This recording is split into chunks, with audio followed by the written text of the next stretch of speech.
a nossa primeiro ponto aqui de partida é exatamente essa questão. Em qualquer grupo social, independentemente do tamanho, independentemente da estrutura, independentemente do momento, da história, em qualquer grupo, nós vamos encontrar esses dois conjuntos de forças.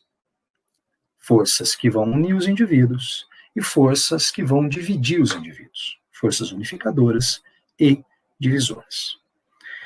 Então, ao longo, por exemplo, da nossa vida, desde o instante que a gente nasceu até o instante que nós vamos morrer, passaremos, né? Passaremos, seguimos passando aí, na relação com essas forças. Eu falei da vida, né? Mas se a gente tomar, por exemplo, um dia apenas da nossa vida, nós vamos poder perceber, daqui a pouquinho eu vou especificar mais para vocês, como essas forças, elas fazem parte da nossa vida, muitas vezes determinando a maneira que nós vamos estabelecer as nossas relações na sociedade. Tá?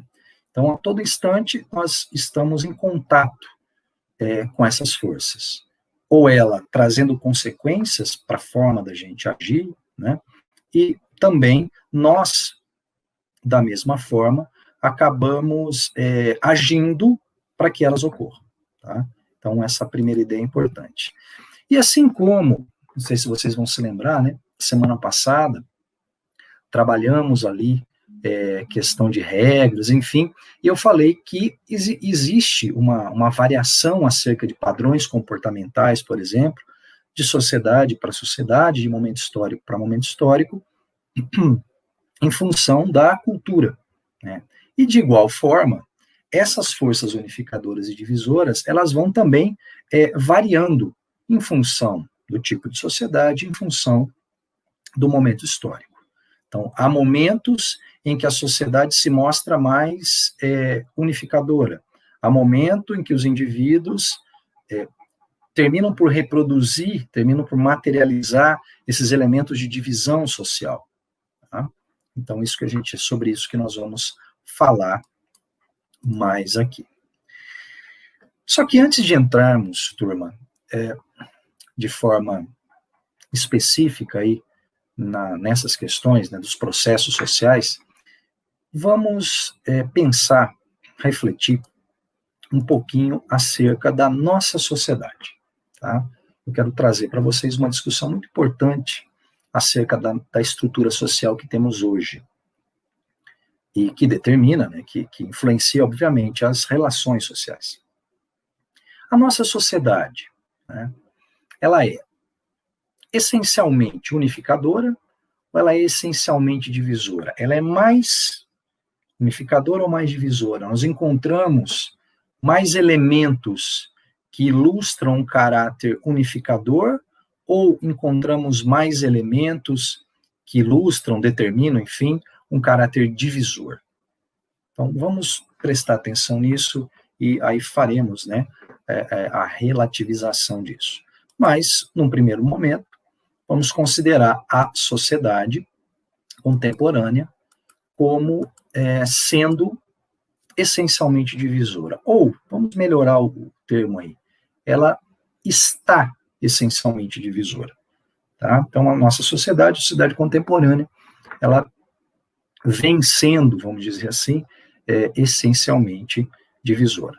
Não que não haja, não existam elementos unificadores, não é isso, mas os elementos da divisão, da competição, que é um processo que eu vou me ater daqui a pouquinho, isso tudo acaba se intensificando, acaba atingindo aí um patamar mais elevado. Muito bem, pessoal, para falar um pouquinho dessas forças divisoras ou dessa condição de competição, divisão que a nossa sociedade ela possui, eu vou trazer para vocês aqui de forma muito sintética, porque a ideia não é aprofundar o pensamento desses dois cientistas, né, sociais, mas sim trazer realmente alguns elementos que nos ajudem a refletir sobre esse caráter que eu falei há pouco da sociedade. Podemos até, numa outra aula, mais para frente, né, ao trazer um elemento mais específico da sociologia do direito, até mesmo aprofundar a ideia desses dois pensadores, não só, mas também desses dois. Então, nós temos aí o Zygmunt Bauman, um sociólogo polonês, falecido em 2017, e temos também o Byung-Chul Han, que é um filósofo coreano contemporâneo. Tá? Então, eu vou trazer aqui algumas ideias deles dois, para realmente, como eu falei, ilustrar, procurar justificar, né, o porquê desse caráter da nossa sociedade nesse momento. Então, vamos lá. O Bauman, pessoal, é importante porque ele é um pensador que vai tratar, que vai ter como ponto principal da sua análise teórica a questão da liquidez. Né? Tanto que eu elenquei aqui somente algumas obras dele, ele tem variadas obras, um sem número de obras aí, e eu elenquei 6 obras que eu coloquei. Sociedade Individualizada, Amor Líquido, que falaremos daqui a pouquinho, Vida Líquida, Medo Líquido, Vida para Consumo, Vida a Crédito. Então ele tem, como eu falei, mais uma quantidade significativa de obras, e o Bauman, ele traz exatamente essa condição da liquidez da sociedade, das relações individuais, e quais as consequências, né? Qual o preço que a sociedade paga a partir desse tipo de diretriz que acabamos adotando aí nas nossas relações. Então vamos entender só um pouquinho da ideia do Bauman. O Bauman ele tem uma concepção aí, pessoal, bem interessante, que é o seguinte. Ele considera que no final do século XX houve o que ele chama aí uma passagem do que ele denomina de modernidade sólida para uma modernidade líquida. Então, final do século XX, ele identifica essa condição. Houve uma passagem do que era modernidade sólida para a modernidade líquida. Então, vamos colocar rapidamente aqui a questão da modernidade líquida que ele situa, para a gente entender, né, pelo menos, como eu falei, uma ideia geral dessa questão. A modernidade sólida, para o Bauman, ela se inicia no final do século XIX, quando, na sua consideração, a Europa ela entra na modernidade, caracterizada pela industrialização e pelo capitalismo. Vamos lembrar que o século XIX é o século da implantação, da implementação definitiva aí das diretrizes liberais, que começam a ser rascunhadas lá no século XVIII, alguma coisinha até lá no século XVII, né? Mas o século XIX é o século por excelência da materialização das diretrizes liberais. Né? Então, ao final do século XIX, o Bauman identifica o início dessa modernidade sólida. E aí, a modernidade líquida, que ele coloca, vai começar a se estruturar no final, então, do século XX. E nós temos aqui, turma, eu vou passar para vocês, 5 fatores que explicam, né, que oferecem a dimensão dessa modernidade líquida. Tá? Vamos colocar para vocês aqui 5 fatores. O primeiro fator, pessoal, é o enfraquecimento do Estado-nação. O Estado-nação, ele possui, vamos dizer assim, né, de forma mais simplificada, 2 unidades que podemos destacar. Quando nós pensamos no Estado-nação, ele tem uma unidade territorial, ou seja, da fronteira para dentro, o Estado ele tem soberania, ele exerce uma soberania, e nós temos uma unidade econômica.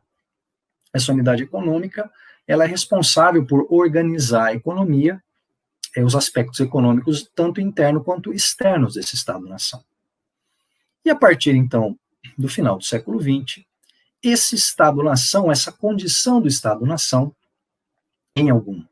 para alguns países, né, para alguns estados, começa a haver esse enfraquecimento. E esse enfraquecimento, por exemplo, ele se dá a partir da criação e do fortalecimento, da sedimentação de alguns novos centros de poder. Por exemplo, países que antes não tinham um determinado poder, não possuíam um determinado poder econômico, passam a possuir, em função, por exemplo, do investimento em tecnologia, é um exemplo. Né?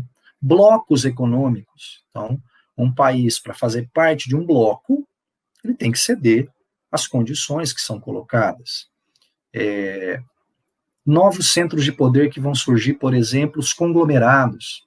Então, empresas transnacionais que já têm um poder enorme em termos globais, elas vão se unindo, né?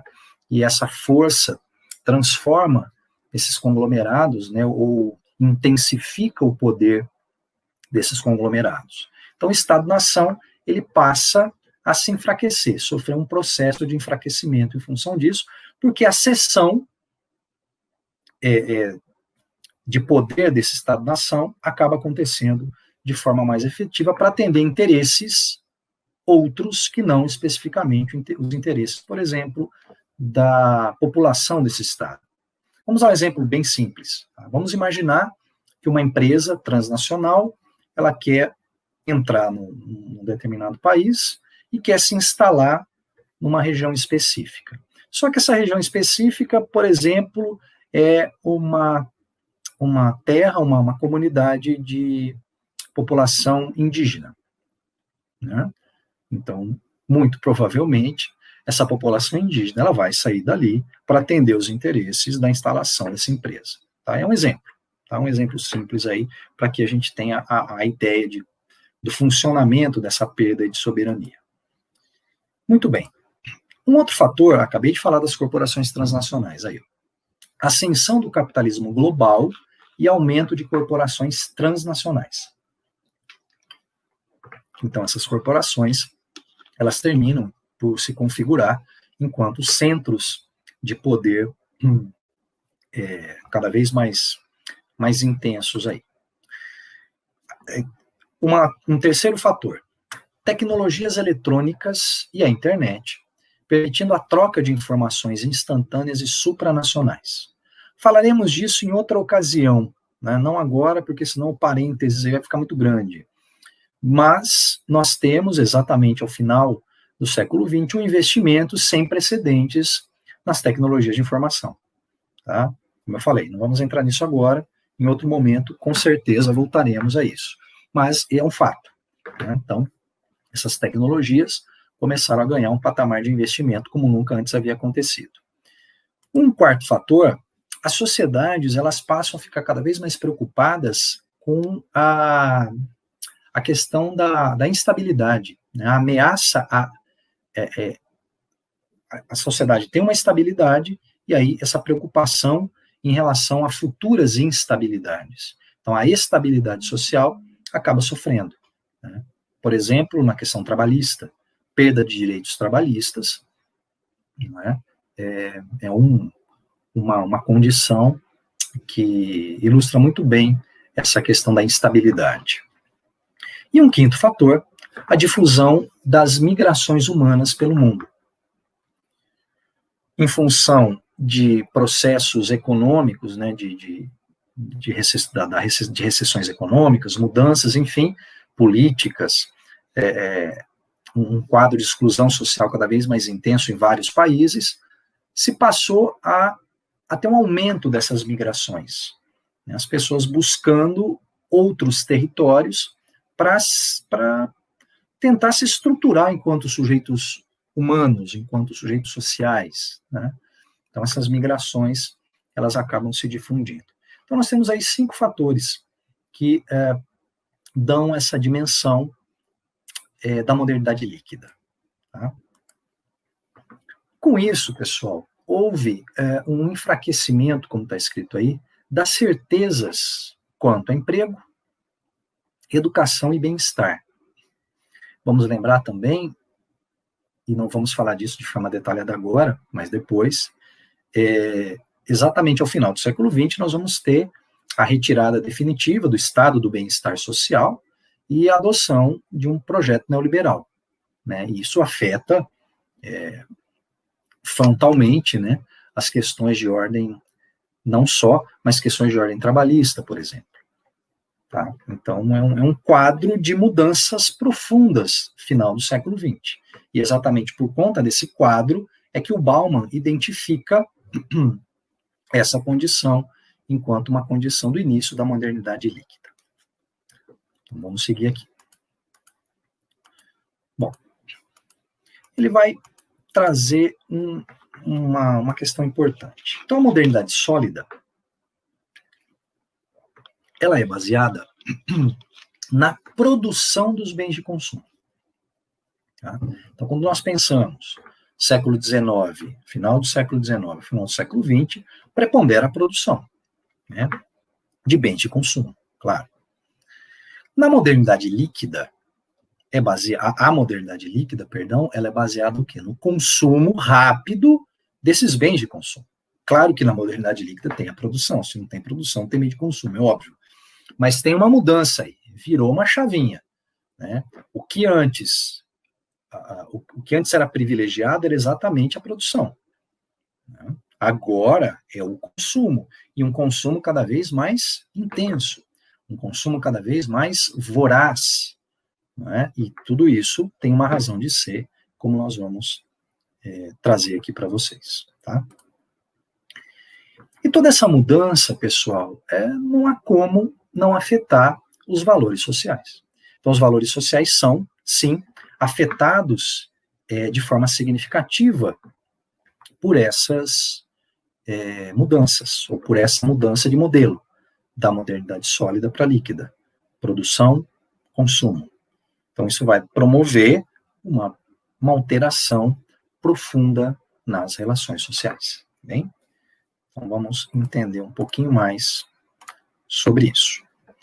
Deixa eu só trazer aqui, ver, tem o pessoal trazendo os comentários. Aqui. Bárbara Enchard tem uma boa aula, obrigado, Bárbara.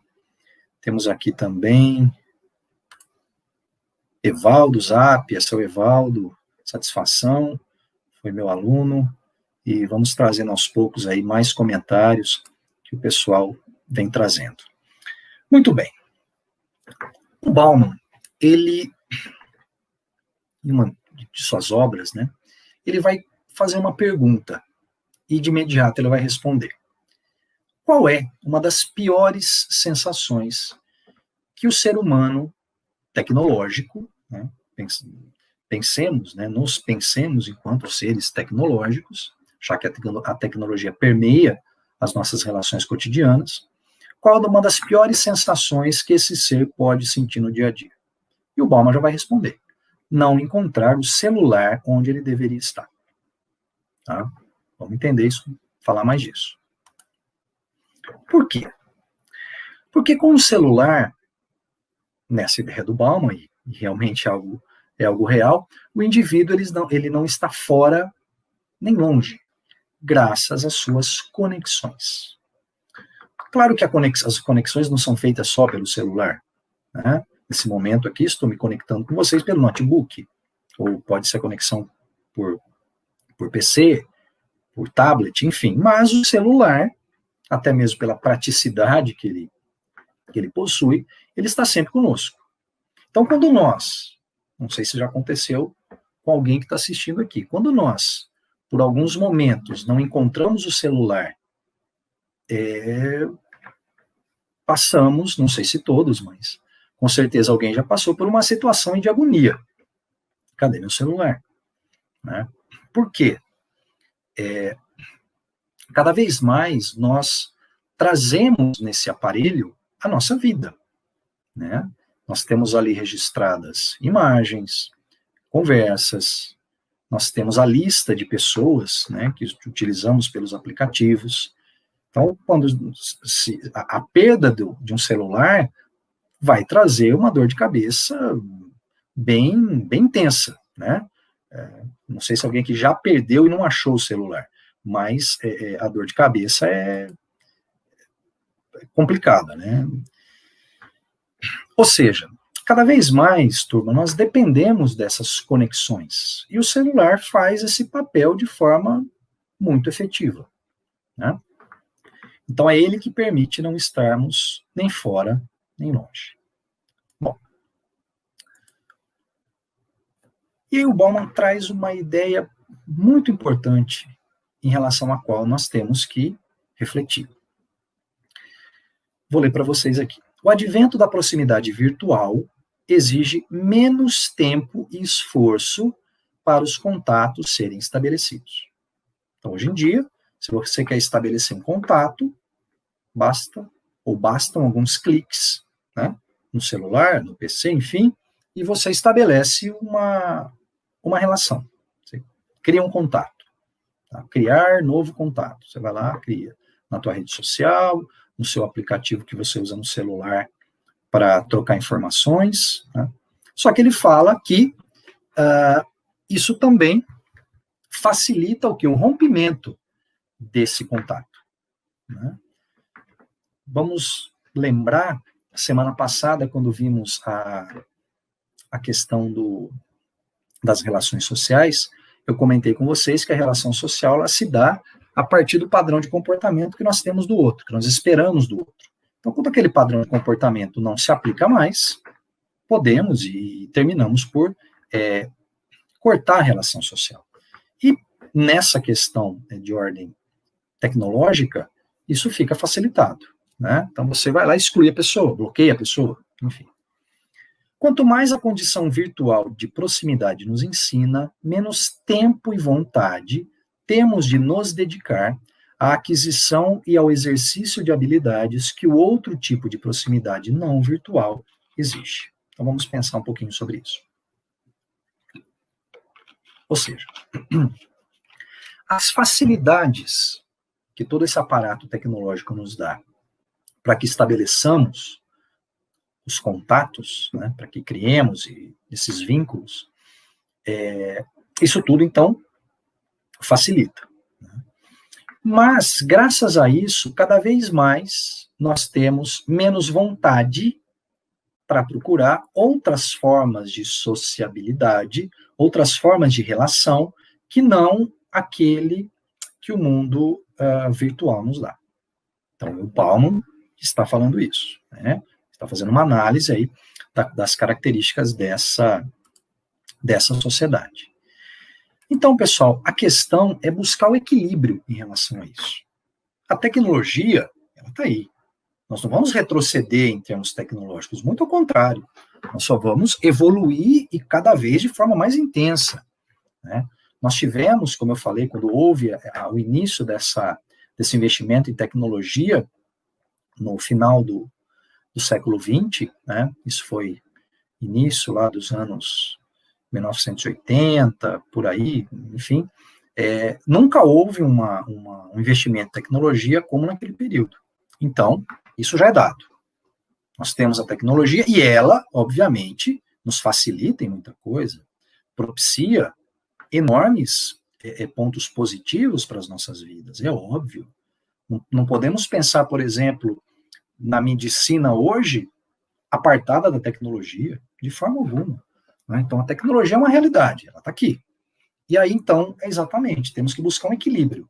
Até que ponto o uso continuado, né, dessa tecnologia não está afetando a forma que nós vemos o outro e a forma que o outro nos vê?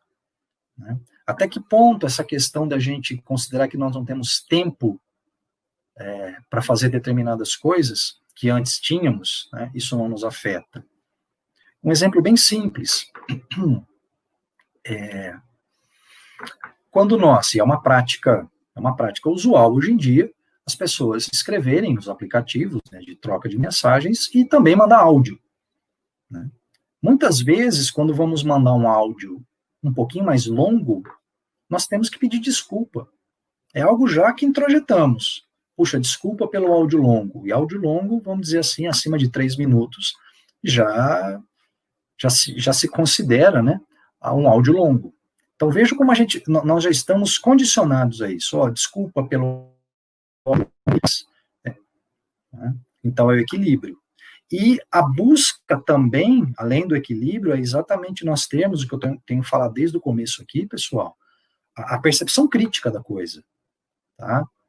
A partir do momento que nós sabemos que isso é assim, então, vamos pensar sobre isso. Vamos procurar entender o porquê disso. Vamos procurar equilibrar essa condição. Tá? Então, o aspecto tecnológico para o Bauman transforma os indivíduos, transforma as relações sociais. E ele vai falar de forma mais enfática disso em uma das suas obras, Amor Líquido. E o Bauman vai trazer uma pergunta complexa, extremamente complexa. O que implica amar? Só que ele vai trabalhar um viés específico dessa questão. Ele coloca que amar implica essas questões aqui. Admitir a liberdade que incorpora no outro. Então, você ama, você tem que admitir que o outro é livre. O outro tem o seu ponto de vista, o seu gosto, a sua vontade. Né? Aceitar o outro. Se você ama, você aceita o outro. Né? O outro também vai ter que te aceitar. É uma troca. Você tem vontade de cuidar, de preservar o objeto. Aí o objeto não é no sentido pejorativo de coisa, não. O objeto do afeto, né? Aquele ser pelo qual você tem o amor. Então você tem que admitir a liberdade, aceitar o outro, cuidar, preservar. Veja o que o Bauman continua falando aí do amor. O eu que ama se expande doando-se ao objeto amado. E aí ele vai falar o seguinte, que amar significa colocar-se à disposição do outro. Quem ama se coloca à disposição. Ou seja, tem-se que semear, cultivar, alimentar o amor. E aí o Bauman faz a pergunta, para se fazer tudo isso, o que temos que ter? Ele pergunta, nós temos que ter tempo. Então ele fala que o amor leva tempo, mas aí vem a questão. Um tempo insuportavelmente extenso, prolongado, para os padrões de uma sociedade, para os padrões de uma cultura que tem cada vez mais pavor, medo, pouca paciência em adiar. E prefere o quê? A instantaneidade. Prefere a satisfação instantânea.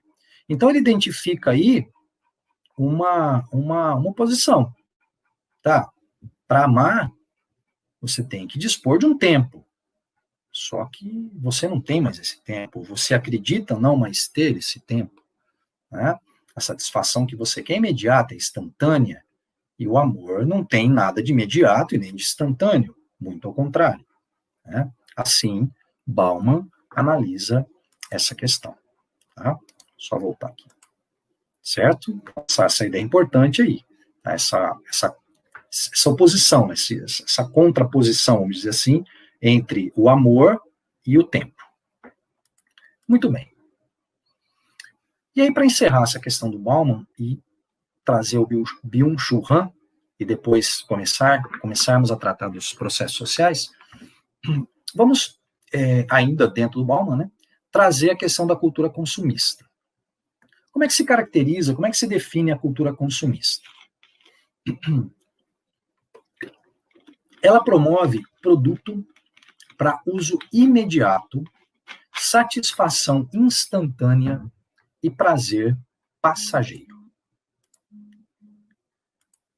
Uso imediato, satisfação instantânea, prazer passageiro. Tá? O que nós não imaginamos em relação às mercadorias é que elas permaneçam em uso por muito tempo. Então vamos lá. Quando nós compramos algo, nós usamos de forma imediata. Você não vai comprar alguma coisa que você quer muito e vai guardar. A não ser, sei lá, de repente você vai comprar uma roupa de inverno no verão. Você não vai usar essa roupa, você vai guardar, mas normalmente não, né? Nós compramos algo e a gente quer usar, né? A satisfação, ela é imediata, a partir do momento que começamos a usufruir daquele produto. E a relação de prazer com aquele produto não vai durar para sempre, longe disso, né? A relação, né, a sensação do prazer é passageira. Então, nós temos uma característica, quando nós pensamos no produto, da descartabilidade. Então, nós temos uma situação de descartabilidade material.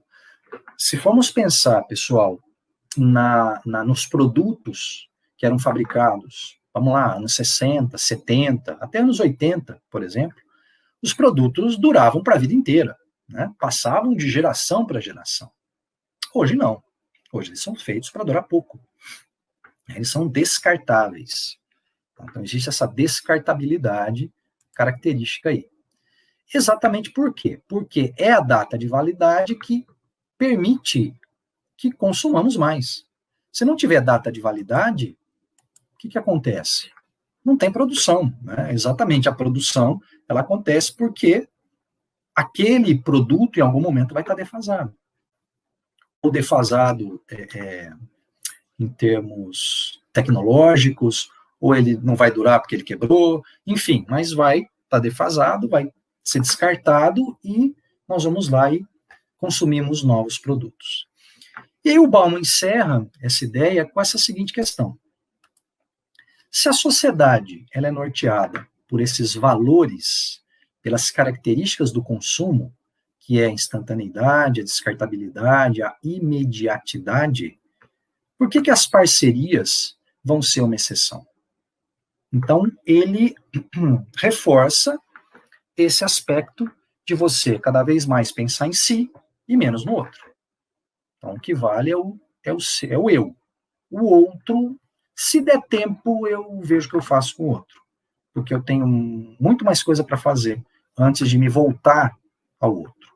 Antes de externar sentimento, de estender minha mão, enfim. Então, essa questão que ele coloca. E agora, o outro pensador, deixa eu só ver aqui, tem mais comentários, vamos lá, opa, tem mais gente aqui. Isis Vieira, boa tarde, minha cara, espero que esteja gostando aí da aula. Temos aqui também a Lígia Galeazzo, boa tarde, Lígia também foi minha aluna, prazer aí tê-los aqui nessa aula.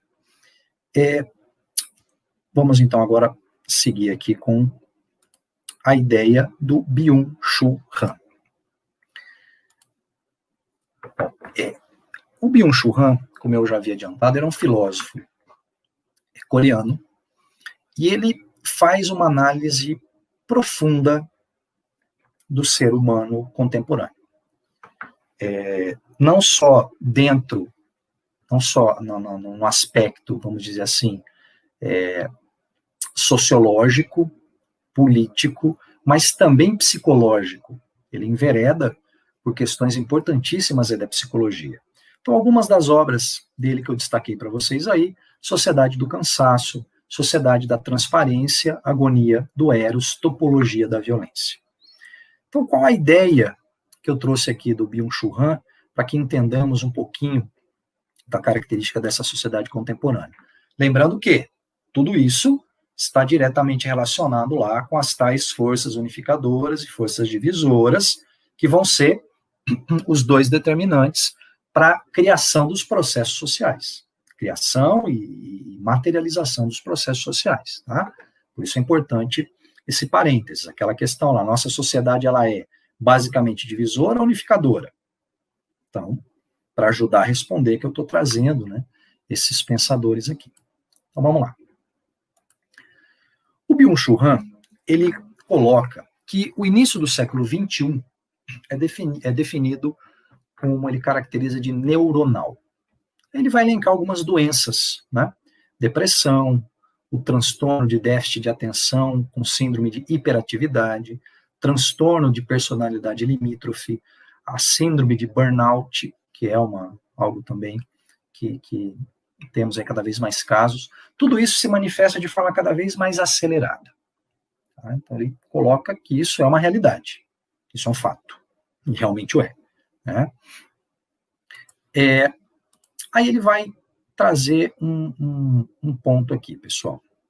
Eu vou colocar para vocês, deixa eu só ver se no slide seguinte está marcado, está aqui, está melhor para visualizar aqui a citação. Eu vou até colocar em tela cheia, para vocês lerem melhor. Aqui, ó. Então, essa citação se encontra na obra do Byung-Chul Han, Sociedade do Cansaço. O que ele escreve aqui? A sociedade disciplinar de Foucault, feita de hospitais, asilos, presídios, quartéis e fábricas, não é mais a sociedade de hoje. Lembrando, né, Foucault, um pensador extremamente importante aí para a área da psicologia, para a área da política, né, a sua obra clássica, Vigiar e Punir, trata exatamente dessas instituições totais.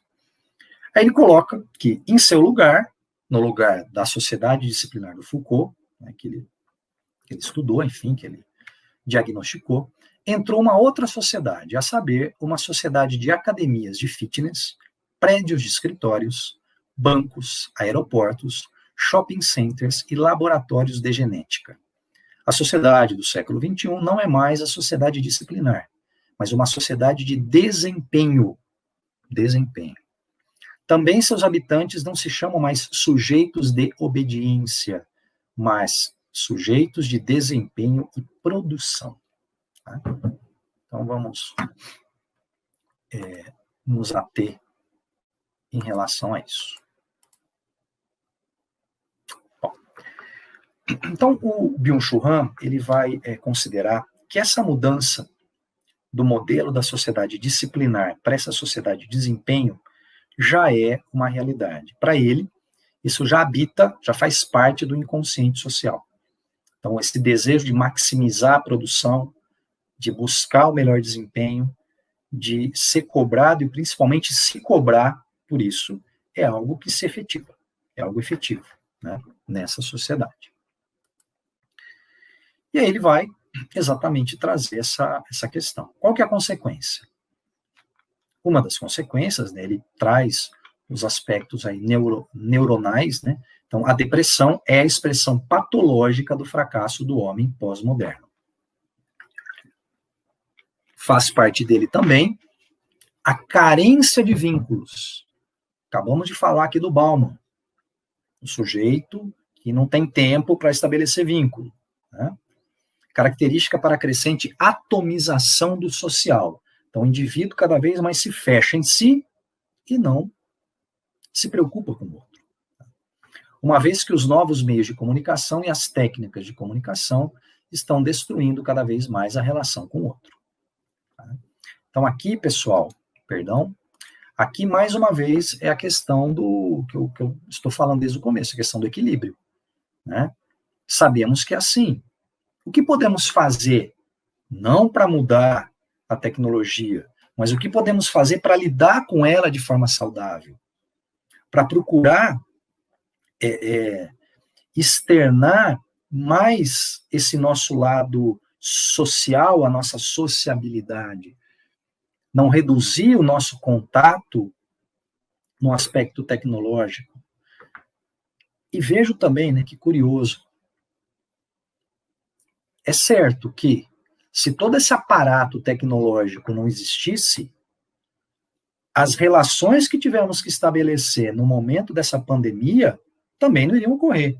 Então, veja como isso, eu falei anteriormente, né, da importância da tecnologia, então veja como a tecnologia realmente é importante. Graças a ela, estamos estabelecendo relações que, se não fosse por ela, não teríamos como estabelecer. Então, ela é extremamente importante. Porém, há que se ter, de forma clara, a ideia do uso que fazemos e faremos dela, né, a partir de agora. Como estamos utilizando? De que forma estamos sendo coniventes com essa pressão que nos é feita, com esse desempenho que nos é cobrado, com essa produção que nos é cobrada? Eu vejo, pessoal, até como a título de exemplo, em função do ensino à distância, e veja, eu não me refiro aqui a ensino superior, eu falo de ensino fundamental e ensino médio, né? Muitas vezes, os alunos, eles acabam tendo uma quantidade tão grande de tarefas, de lições, né, que são enviadas pelos meios tecnológicos, que as crianças, elas já estão começando a ficar pressionadas. Elas já estão começando a ficar deprimidas, porque elas percebem, algumas delas, que elas não estão dando conta de fazer o que estão determinando que elas façam. Então, veja como essa questão, essa análise do Byung-Chul Han, ela é precisa nesse sentido, né? Então, o cuidado que nós temos que ter com os filhos, com as crianças, para não permitir que elas, que nossos filhos, que as crianças, enfim, se sintam, vamos dizer assim, fracassadas. Nossa, eu sou um fracasso porque eu não consegui entregar a tempo a lição que o professor, que a professora passou para mim. Esse é um exemplo, tá? Então, faz-se necessária a busca por esse equilíbrio.